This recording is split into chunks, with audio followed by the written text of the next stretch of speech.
Hey there, it's your boy Foxy, back for more relationship stories. Update: my boss demanded that I replace all my pants, and then told me she needed to supervise me while I got the replacements. Original post: I wear normal pants to work. Our dress code is business casual, and I have gotten myself sized by a reputable tailor. All my slacks and chinos are from normal brands you'd find at Macy's and are normal, relaxed fit.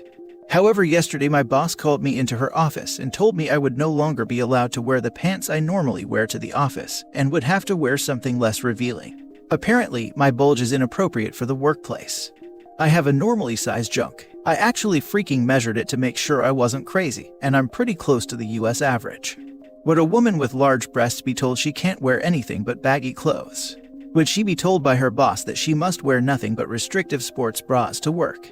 I doubt it, especially in my workplace where women 2 seats down from me wear far more provocative clothing than my damn slacks. I asked her what should I wear instead. These are my size, and she said just go buy something looser or get a bigger size. I'm not rebuying my entire collection of work pants. Go ahead and report me to HR. Let's see them try and fire me for having too much junk. Edit: to clarify, I'm aware that women have been told to cover up quite a bit in the workplace. I'm not dismissing that, just highlighting the very visible double standard of bodily expression in my own workplace. Now for the top advice before reading the update. I would be concerned that someone stared at my lower part, enough to notice that. I am in a long-term relationship and planning to propose early next year, so I can't afford financial or emotional turbulence right now. She didn't say who exactly brought this concern to her, so as far as I know, it could have been anyone in the office. Send an email to HR and your boss and her boss and ask for a mediator for your continued discussion between your boss and you about the size of your bulge in your work pants, as you don't feel comfortable discussing it privately with her.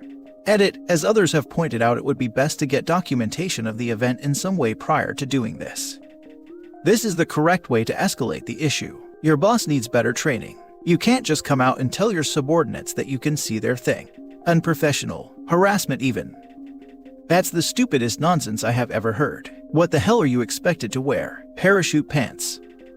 Apparently, gotta go full medieval jester up in here. Or go the kilt way. Right, if they can wear skirts, I can too. Email her a quick, "Hi, I just wanted to recap what was said in our previous conversation regarding my dress. You stated, and I quote, that the bulge too big and requested that I buy looser or baggier pants as mine are too tight. Is that correct? I want to be sure we're on the same page here. I'm also requesting a current copy of our dress code to prevent these issues in the future. I enjoy our workplace atmosphere and I want to be sure I'm committed and performing in a way that maintains the standard. Thank you." Watch it disappear.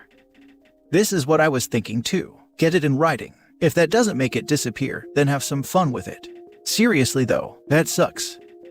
Oh man, I was working in construction and my boss told me I couldn't wear my Carhartt pants. They apparently not only had to be black, but they had to be some stupidly specific brand. But they refused to supply them for me. I got a copy of the dress code, and sure enough, it said bottoms must be this stupid brand. Didn't say pants because they allowed us to wear shorts. Well, I noticed on their website that they also sold kilts. I came to work the following week in a work kilt. It was so comfortable.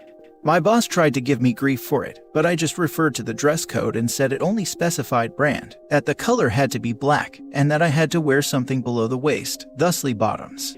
He couldn't do anything, and that is how I came to wear work kilts for the next year. And now for the update. I made a post a bit back about an insane demand from my boss. Essentially, she told me that my pants were too revealing and that they showed my bulge when they do not. She then told me that I needed to replace my work pants. To recap what advice I got from my original thread, here it is. Go talk to HR. Never talk to HR. Go talk to a lawyer. Lawyer will waste your time. Your pants are fine. You need new pants. She wants to bang you. She hates you. After dwelling a little bit on my options, I settled for a middle-of-the-road approach. I contacted 2 well-known lawyers in my area and got a consultation from them about my situation. They both thought that while I was sexually harassed, the case wasn't bulletproof as there was little evidence and no pattern of harm.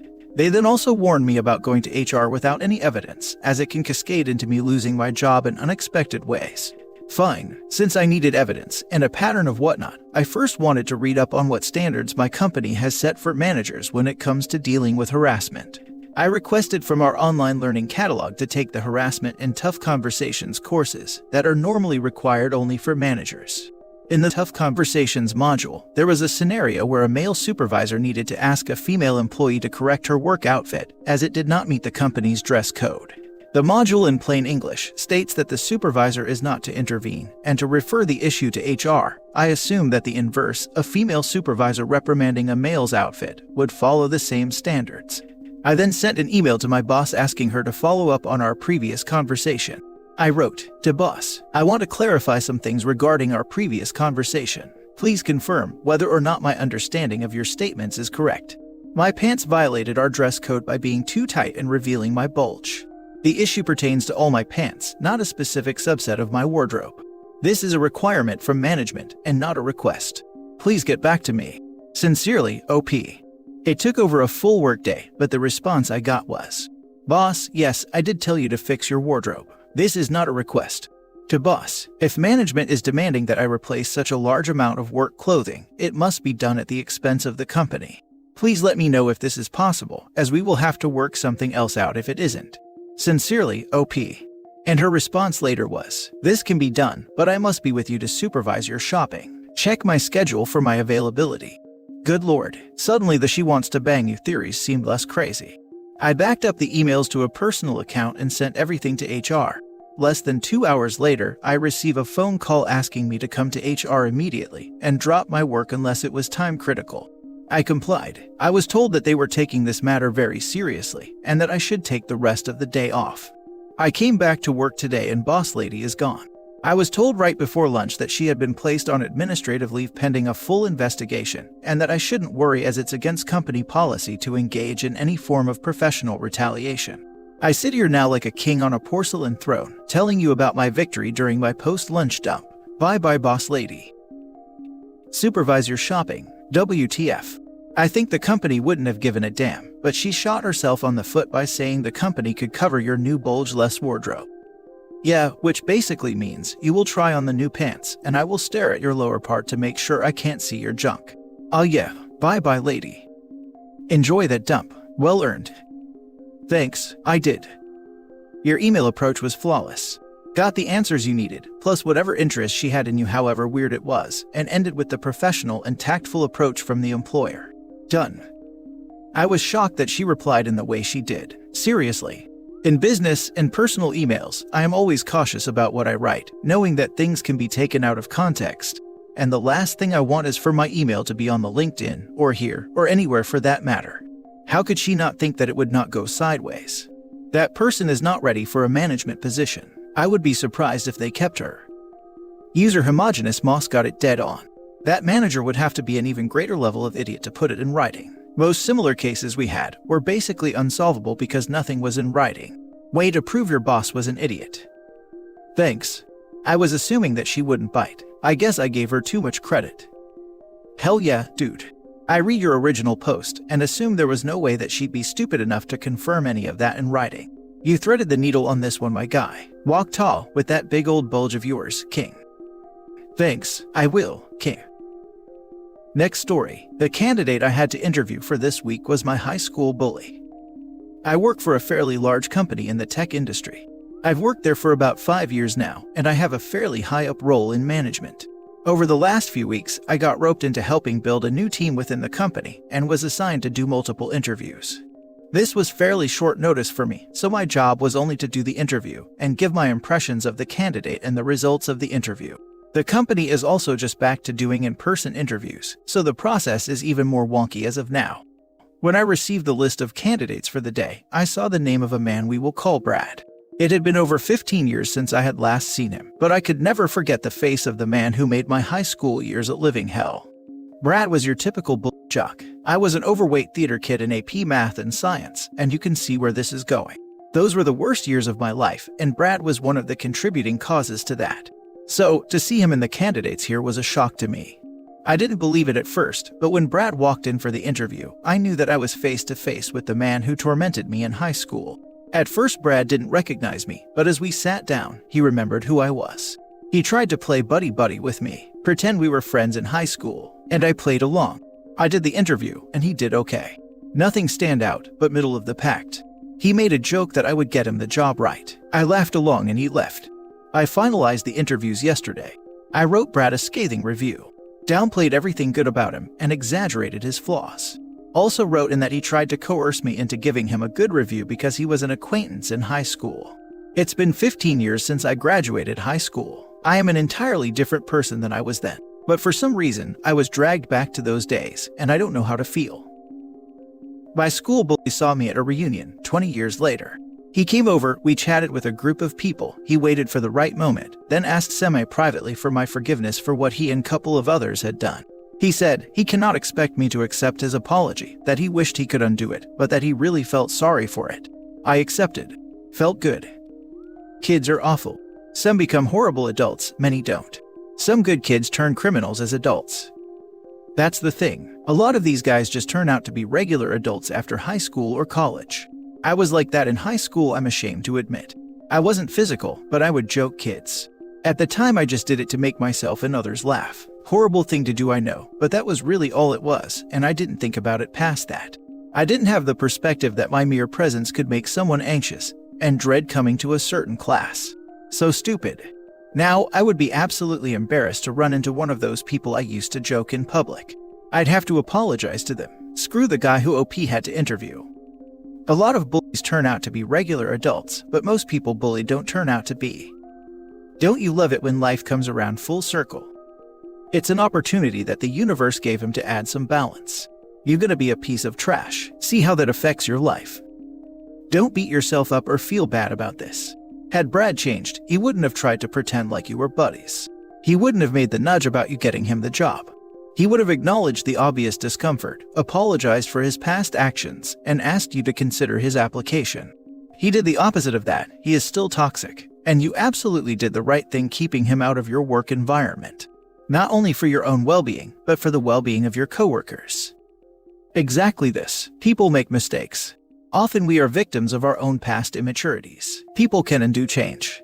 Had he clearly shown honesty, gave a proper apology, and showed that he wished he could have been a better person in high school, I would have thought that OP here was now being the bully.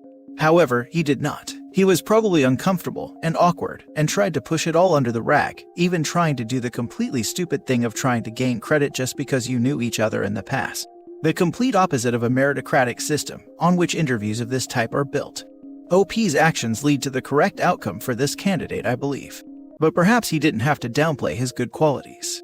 All he had to do was be honest, not for the candidate's sake, but for OP's conscience in the future. All in all, screw that Brad. OP can learn from this, but the outcome for this candidate is an appropriate one, I believe. Hence no harm really done. Now for the last story. People who mock fat people at gyms are just bullies who want to make themselves feel better about their own sad, pathetic lives. Today I spent an hour consoling a girl in the women's locker room. She's a big girl, but wanted to make changes. She's been going a week, and she told me every day people have smirked, laughed, made rude comments, and just been awful. And yes, I witnessed some of it. People always mock fat people that they don't go to the gym long enough, that they are too lazy. I firmly believe this isn't the main case. It's jerks who make them feel so bad about themselves they stop going. She won't go back now. I tried saying I'd be with her, support her and everything, but she won't go. I'm generally worried about her, but she left before I could get her contact details to check she's okay. Screw those people. Now for the top comments before reading the update. I was once sitting in a coffee shop opposite a women's only gym. A bunch of in-shape women sat down on the table next to me, and I overheard the whole of their conversation, which revolved around all the other women in the gym, either being fat, looking ugly, gross, and how one woman made her almost throw up. It was pretty disturbing how dark they went, commenting on people just trying to better themselves. Humans are miserable as hell. Seems like no matter how beautiful we get, or how much we win in life, we're still mean and miserable creatures. Once I realized this, I started taking the bitterness of others a lot less seriously. Sucks, but what else can you do really? It's really difficult being fat.